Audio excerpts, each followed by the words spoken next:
Hello,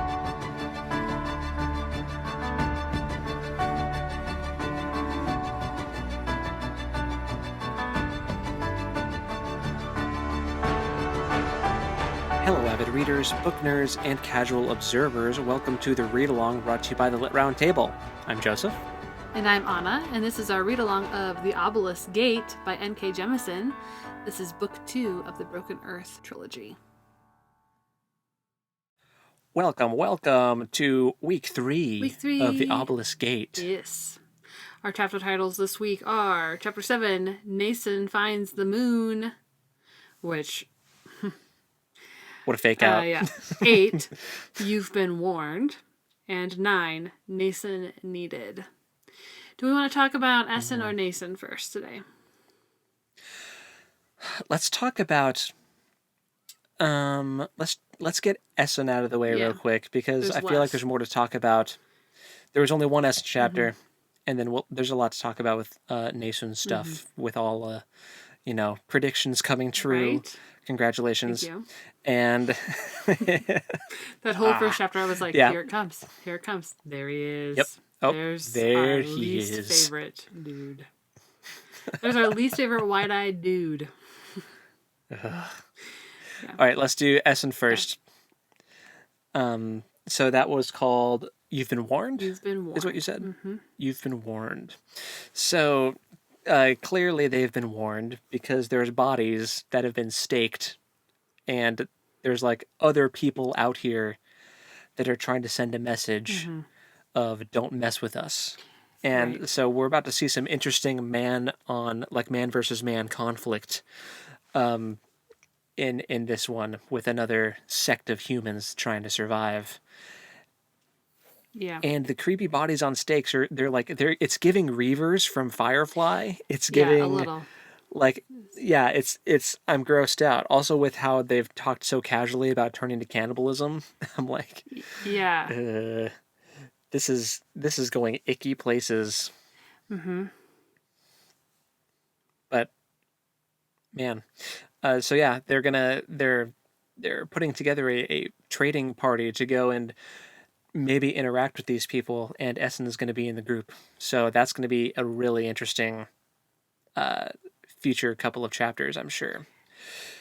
But what else did we learn? So that's like the main gist of it. Yeah. What did we learn? Anything specific else? Well, Hoa is missing. Oh yeah, he didn't show up at all in that chapter, did he? And she made a comment of, he's not around. We don't know where he is. I'm like, ooh, that doesn't bode well. She did have that big kind of blow up conversation with Alabaster too. Which ended with, basically she tells him, you never taught me anything. Which is probably not fair and not true, but the sentiment is that he was not trying to teach her anything. Yeah. Like he wasn't trying to be a teacher. Yeah, I feel like the truth is somewhere in the middle. Like Alabaster, kind of he acts like I taught you everything you know. It's like that's not true. Right. Like he doesn't say that outright, but that's kind of the way he behaves. Right. You know, he still treats her like she's a four-ringer. You know. Yeah. And she's like, you didn't teach me anything. You've never taught anyone anything. Have you ever? I loved when she said, "Have you ever intentionally disseminated that's the word, right? Disseminated knowledge to another person, specifically to another adult." Yeah. And he can't answer her. He says, I've tried. Well, You failed. But yeah, that was an interesting exchange for sure. Yeah. She also witnesses part of his arm turn to stone. Watches it happen. That's real weird. And she gets his Stone Eater to leave him alone for a little bit while they have a conversation. And the chapter she was ends acting really with him saying, I'm going to tell you everything. And then the chapter ends. Mm-hmm. And then we didn't come back to Essen for this section. So that was a little annoying. Yeah. Sorry, guys. I was like, please, the next chapter, please be an Alabaster chapter. We've never had an Alabaster chapter. And then it went back to Nassun, and I was like, okay, that's fine. But also, I want to know the deets. Nuts. So... I want to know everything. Fill in all the exposition, Alabaster. Mm-hmm. Mm-hmm. So, yeah, hopefully in the future chapter, in the next Essen chapter, we'll get some revelations. Yeah. or some supposed revelations. Yeah. What Alabaster thinks the truth is, anyway. I've been, with my school, with my history classes and everything, we've been learning a lot about like causation and perspective and the way historians tell stories. So I'm finding myself more and more like adding those little caveats, like, oh yeah, we're going to learn all the deets from Alabaster. At least what he thinks the true deets are from his perspective. It's like, Exactly. Yes. I'm becoming one of those people from a certain point of view. I'm becoming Obi-Wan Kenobi. I mean, it's the same journey that you go on as a writer or creative storyteller as well. Yeah. Yeah. It's like you're telling a version of a story from a character's point of view. It doesn't have to be 100% accurate. Yeah. They are maybe they're not a reliable storyteller. Alabaster is certainly, I don't think he's a reliable storyteller. He might think that he is. I think he is certainly trying to tell a story for a certain agenda. So, which intrinsically makes him incredibly biased. Yes. I still love his character, though. Me too. He's so interesting. I love all the characters, really, even the ones that I don't not Jija. like as people. I do not like Jija. Jija can just go away forever. More on that. But even it's still so interesting to read, though. Yeah. Like it's still really engaging. Oh, for sure. And let me clarify. I like all of the character work. Yes. I like yes. the way the characters have been developed by Jemison. Jija is a piece of work, but we'll get there. We did have the kind of breakthrough where Alabaster apologizes for not being able to save him. She's got this. Oh, that was so sad. And she thinks he's talking about their other lover. Anon? Yeah. I name. Yeah. And he's like, oh, I guess him too. And it was like, oh, okay. You're talking about your kid. That's really heartbreaking. My heart. And she also admits, for the first time, to my knowledge, that she did love Alabaster. Yeah. She did say in some way she did love him. Mm-hmm. Or she said or it. like, Just I came out did and love said him it. once. And I was like, yeah. Did you know? Again, though, I don't like their version of, because I mean, there's so much to talk about with the way she raised Nassun too. Like, Ugh. there's so much to talk about and The unpack generational there. trauma Like, that just keeps being revealed.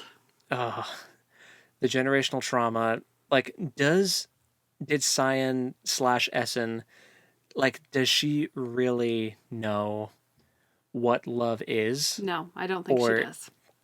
Like, is she just saying that she loves because it's just like a word that she's heard parroted?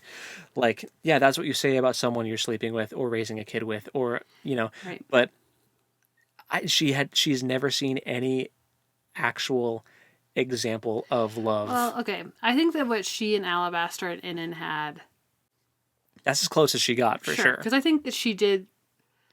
I think that she did love Inan, and I think she did love the family unit that they had created and their son. And I think that everything she's done since then has been trying to pay penance for what happened.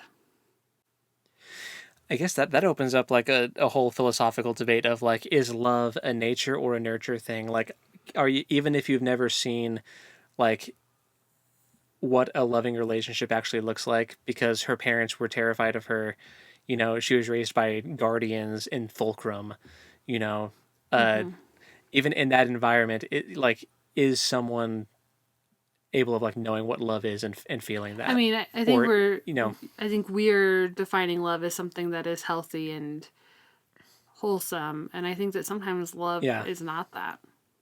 I think sometimes we, as people, end up in relationships with people that we love, but it's incredibly toxic and dangerous. And I think, that's born out of people being manipulative and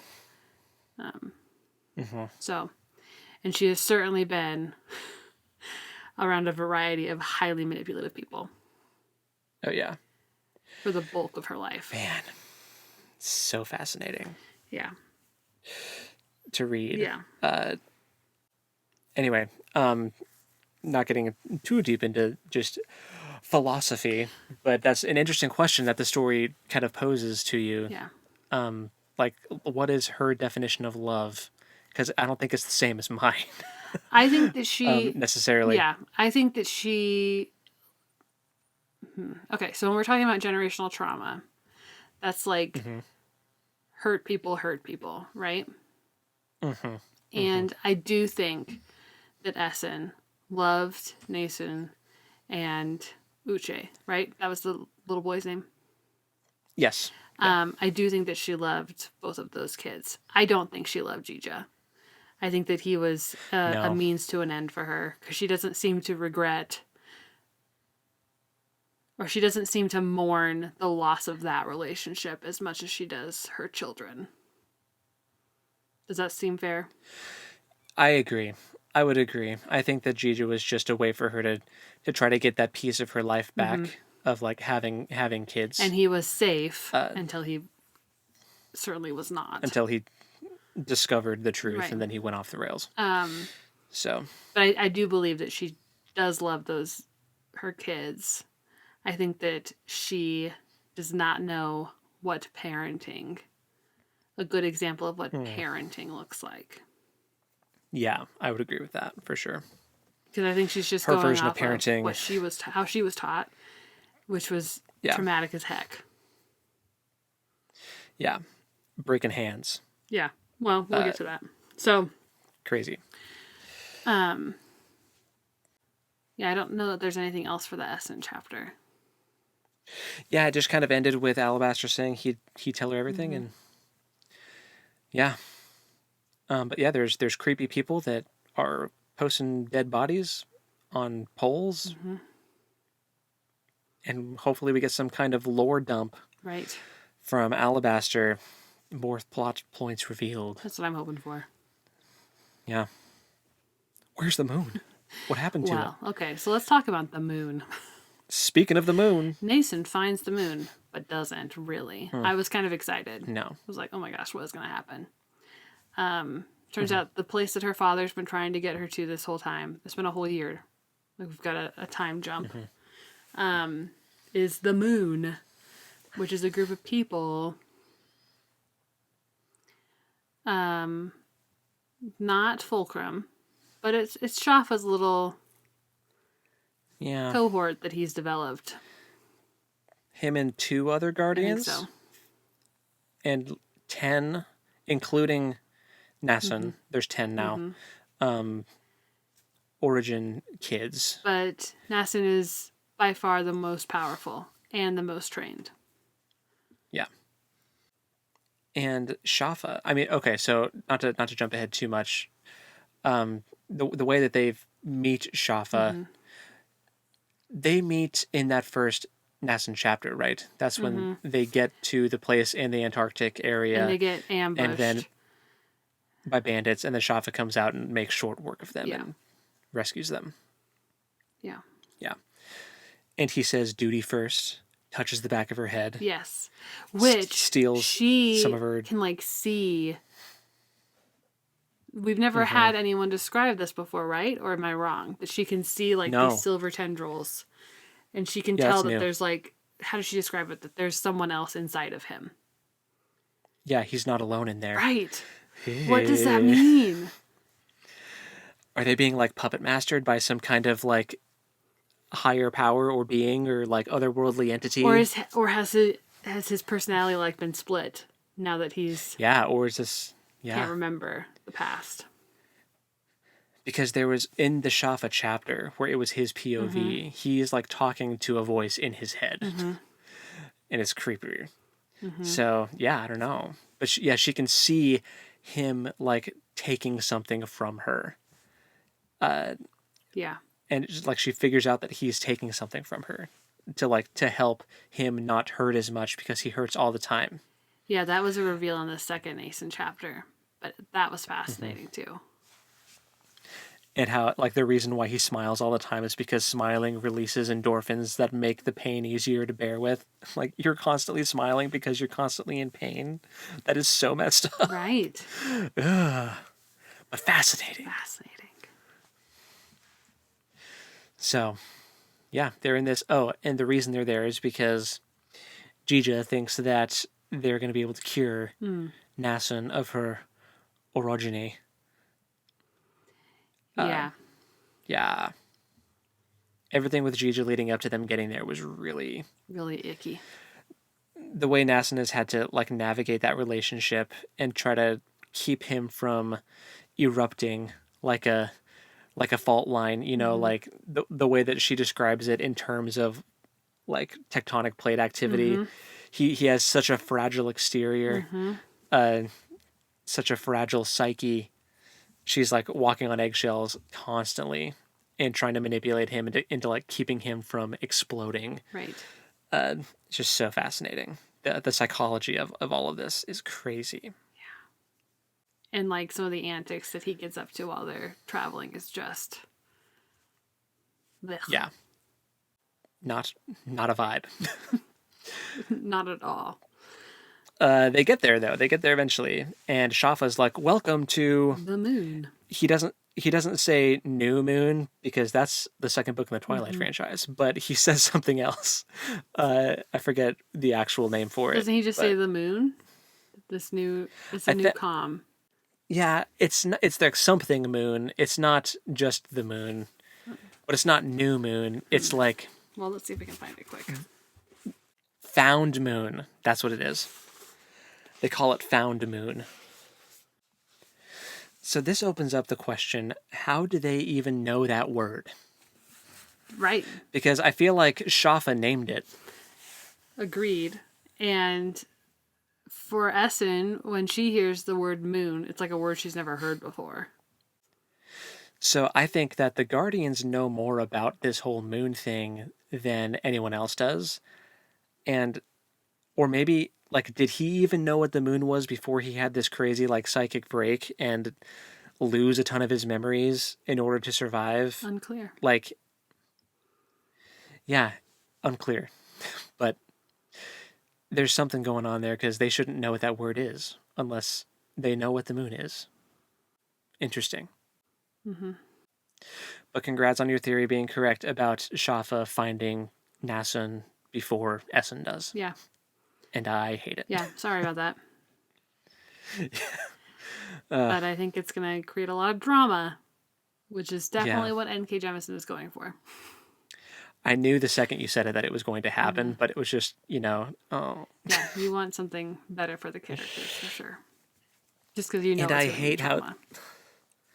skipping ahead to the next chapter, but I hate that, like, Shafa has inserted himself as the new parent figure that is like more caring and loving in her mind than both of her actual biological parents, and he is such an evil, manipulative, like, Look, it's just so heartbreaking. He did the exact same thing to Essen as a little girl. Yeah.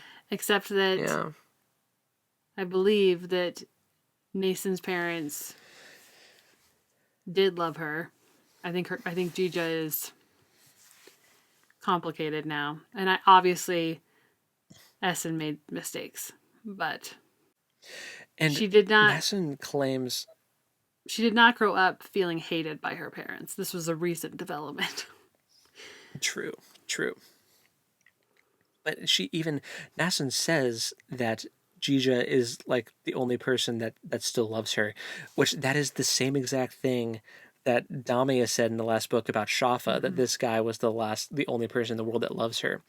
And so, like, the interesting mirroring there between Damia and Shafa with Nassun and Jija was really interesting, but then it feels like Shafa is like swooping in to take Jija's place. Which is what he does. Yeah, and it's just so interesting to see. It's disgusting, and I hate it, and it's so fascinating. Which Jija only loves her because of the potential that she can be fixed, quote unquote. I think the second he learns that that's not on the table, I think he loses all like investment in any relationship with his daughter. I don't honestly. I hate saying this, but I feel like he's past saving in terms of like No, morality for sure. I agree. of what his views are of origin. Like he beat his son to death because of what he was. I don't think like there comes a point where you're beyond saving in stories like this, and I think he's past it. He's too entrenched in that belief. So if he learns that she's not getting cured, I think he stops caring and either stops caring about being her dad or tries to kill her too, or I don't know. But The illusions here, my guy. yeah, The illusions to families that exist where kids are brutalized by their parents because of who they are. for not fitting into a societal mold that their parents want them to fit into. Yep. Because they think, oh, that's so crazy. Because they think that their kids are like a danger to them and their well-being because of who they are. Like they talk about being afraid of their kids accidentally icing them. You know, if they have a nightmare. Which in this universe, I mean, valid fear that could actually, like, if you are untrained and you're a feral, like that could happen. But like in real life, I mean, you're not going to get frozen to death magically by your trans kid. But there's still this idea that my kid doesn't fit into this societal mold. They stick out, and this is going to have repercussions on my family. Yeah. And this doesn't fit into my worldview. Right. So I'm going to disown them or And excommunicate them. Or... my worldview is more important to me than the actual well-being of my kid. Ugh. Yes. N.K. Jemisin, you sly dog. You, man, you're just working in all of these undertones and like societal commentaries, and I see you. I see you. I like it. I'm here for it. Once again, I said this before. Also, it breaks my heart. Yeah. I said this before we started recording, but it's like, disturbed and engaged. That's like our motto for this whole series. Yeah. So yeah. Yeah. This might be one of the most like smartly crafted in terms of like character study for sure. books that we have read on the podcast. I think. I completely agree. I don't think there's a contest. The character work in this series has been so incredible. Look, I don't know that I've read anything that has character work this deep. Yeah. Like I really liked, like that was one of the shining things for like the Gentleman Bastards was the character work and like their interactions with each other. But even that wasn't close to this in terms of depth and like psychology and like commentary on certain things in modern society, and like it was very entertaining, and I still love that series. But like, oh man, N.K. Jemisin, you know what you're doing for sure. Crazy, so good. Yeah. Anyway, man, so what were the big takeaways from these Nassun chapters? We've talked about like how disturbing it was to see Shafa take Gija's place as the father figure. What revelations did we have? What did we learn? We also found out that Essen did to Nassun what Shafa did to her and broke her hand. Because I was so mad when I read that. I was like, you've got to be kidding me. Like you literally did the thing. This is horrible. No wonder Nassun hates you now and doesn't trust you. Like before this revelation, it was like, okay, she's annoyed because her mom cares about her so much. But now it's like, oh no, she has a legitimate reason to be like, my mom is abusive. Yeah. And oh my gosh, when she's pushes her harder than she was ever pushed. Like she's forcing Nassun to undergo this training at such an accelerated pace. Which Shafa is like, oh my gosh, you were trained like a fulcrum person. Like you'd be a 4th or 5th ringer by now, which doesn't happen with kids your age. Crazy. I was so mad. Yeah. So mad. And then when she tells the broken hand story, he's like, that's not how that went. Because he's remembering. He's remembering that he did that to Damia. And he asked Nassun when they first met. He asked if he knew her. Like, have we met before? She's familiar. He sees the resemblance. He just can't pin it down because he's supposedly lost like the memories. Yeah. But I think that she's unlocking them for him because she keeps reaching out to that silver tendril. And there was a moment where he seemed to like snap back, and she recognized that he was incredibly dangerous, but she was not as afraid of him. Because at least, what did she say? If he killed her, she would at least know there was a reason. Yeah. What? Heartbreaking.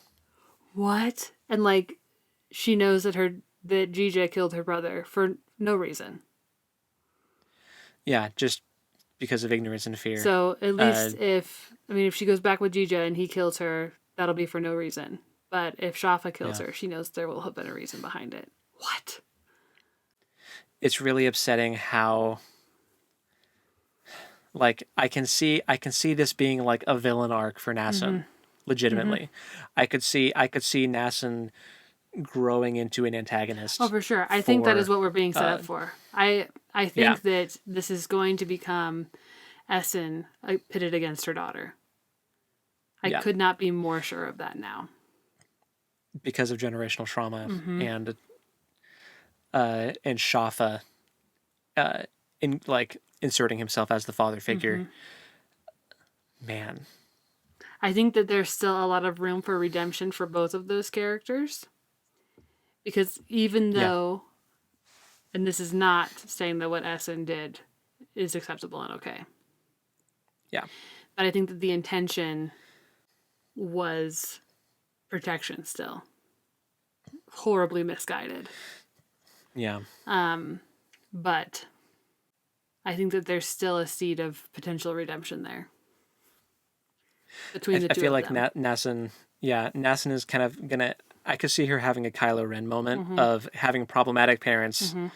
Kylo Ren's parents honestly aren't as problematic as these,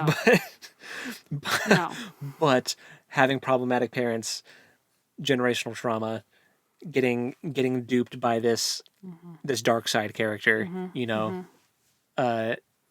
and starting to believe some crazy things and having a really warped worldview because of your upbringing and your environment. Yeah. And also the world's ending. Like, that's just, there's so much happening to these characters. Man. We also, Nassun she also can just willingly feed this essence to Shafa. And she tries to do it, and he tells her to stop because it might kill her. Like, she's ready to just, like, give everything to him. And it's just, this poor girl. This poor girl. Her entire life is being stolen by, like, at first it was Essen with, like, the crazy accelerated training and just existing as an origin, your childhood and your innocence is already lost because you're basically living undercover and you hate your mom. She broke your hand. It was so sad hearing about how she went so, like, nonverbal after that for a month. And Essen explaining it away to Jija. That was so heartbreaking. Oh, yeah. It's terrible. It's absolutely terrible. And it certainly conflicts. It certainly adds conflict, I should say, to my feelings towards Essen. Which is funny. Yeah. It's not funny, but it's interesting. It's probably a better word. Because I remember the early Cyanide chapters before we knew for sure that Cyanide and Essen were the same person. I was like, this girl has got a chip on her shoulder and she is difficult to love. Like, she is difficult to like. And I didn't feel that way with Essen. Like, the U chapters, I didn't feel that way. But I'm seeing reverberations of that coming back, right? As more things are revealed about what happened with Essen in that gap with her new family. I'm like, ooh, you are still that girl with a chip on her shoulder that is difficult to like at times. And that's because you are in self-preservation mode so hard all the time. Yeah. and not always self-preservation, but just preservation for the lives of your kids too. Yes. Like the fact that they're both origins and she needs to protect them and make sure they don't get discovered is like the driving factor behind why she pushed Nassun so hard with the training, right? And it's also interesting, Nassun says that Yuche was even stronger than she was in but he orogeny. Was more of a listener. And I think that she meant that he listened to the earth. I don't think she meant that he listened to mom, because he's too little. Yeah. He just was observing. He was more observant of what was happening to the earth. Which ended up being his undoing when he identified the rock in Gigi's pocket when he shouldn't have been able to. He slipped up. But he was like 3. Yeah, he was a baby. Yeah. Yeah, he shouldn't have known any better. Like, why should man. why yeah, I just yeah. Ugh. It's also I'm curious though, if he had lived, like say that had never happened, Gigi hadn't killed him, and the season never got kicked off, Alabaster didn't break the continent. Would his training have been more intense than Nassun's because he was stronger, or would it be kind of like older and younger sibling syndrome where the older sibling got pushed harder? You know, like how do you think that dynamic would have worked? I think it would have depended completely on whether or not he was as I don't even know if I want to call Nassun headstrong though. If he was more obedient, like if he followed directions more willingly, right. Maybe because he there's wouldn't also have been pushed. The element of the younger siblings observing the older siblings. True. They know what they can get away with and how to not push mom and dad's buttons as much because they've witnessed another test subject to observe. Yeah. Yeah. I don't know. That's a great question though. That's a good if N.K. Jemisin was in the room, I would ask her that, and I'd be so curious to hear her response. Because that's really only something that she would know. Right. As the author. We can only speculate. But yeah, so these chapters were great, and I'm excited for a potential lore drop with Essen, and I'm excited to see how this relationship evolves with Shafa and Nassun. I'm excited but also terrified. Yeah. I'm very invested. Yeah.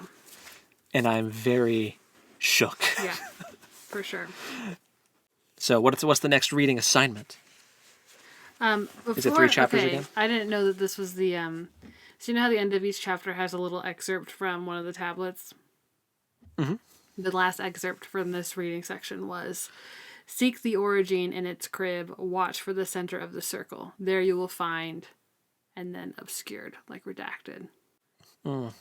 So what is in the center of the circle? Circle of what? Exactly. And what is it you're supposed to be observing? Right. So many questions. Man. I should just go through and put these in order. I bet someone's already done that. So you can read them in order. Yeah. Yeah. Anyway, for next week, or next time, you're going to read chapters 10 through 12. 10, 11, 12. Make sure there's not a sneaky interlude. And any interludes in between. But either way, you stop after 12, right? That's what I'm checking. Or do you stop when you get to 13? There is not a sneaky interlude, so yes. Okay. 10 through 12. When you see the number 13, stop. Yes, 10 through 12. So, cool. what we did. Alrighty. Well, we will see you guys in a few weeks, but until then, happy reading. And we'll talk at you next time. Later.